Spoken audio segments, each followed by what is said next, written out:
we're securities in the process of our own research right now,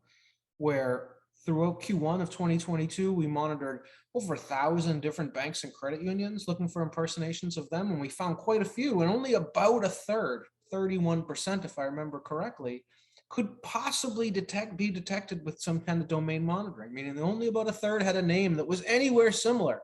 to the victim organization. So even with all that effort, you'd have to go through this, just these limits. And now that we've managed to figure out how to use image processing, computer vision technology, natural language processing technology to look at and read these sites, we can do it at a scale at which it allows us to look through massive chunks of internet, tens of millions of pages a day, looking for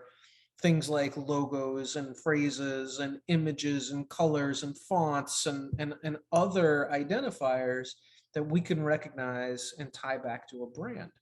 One of the interesting things we learned as we did that is that the scammers don't have any rules. The scammers don't have to live by the marketing department's branding guidelines. In fact, their goal is to not live by the marketing department's brand guidelines. And in fact, one of the things that Ed mentioned about the bad guys using AI and ML, we're actively seeing exploited in the space where we see images, brand logo images, and other branding images manipulated in predictable ways in order to try to make it so that if you've got a simple logo detector, for example, that looks at a page and sees if your logo file is there, you won't notice it because that logo file has changed formats. All the bits are different. It's now a little blurrier. It's got some little white lines that you can't see with your eye, but you can see when you look at the bits behind the file. We actively see that happening, and therefore we learn from that as well, constantly picking up the modifications that the scammers are making out there and growing our understanding of brands and what they look like to include what the scams look like. And it's very, very interesting over time how much these things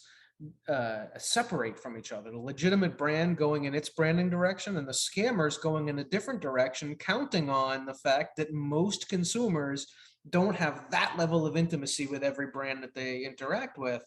and can be fooled by a branding that looks a little different, or that used last year's branding, or that combines last year's branding with this year's branding in a way that was never done by the brand, but there it is online.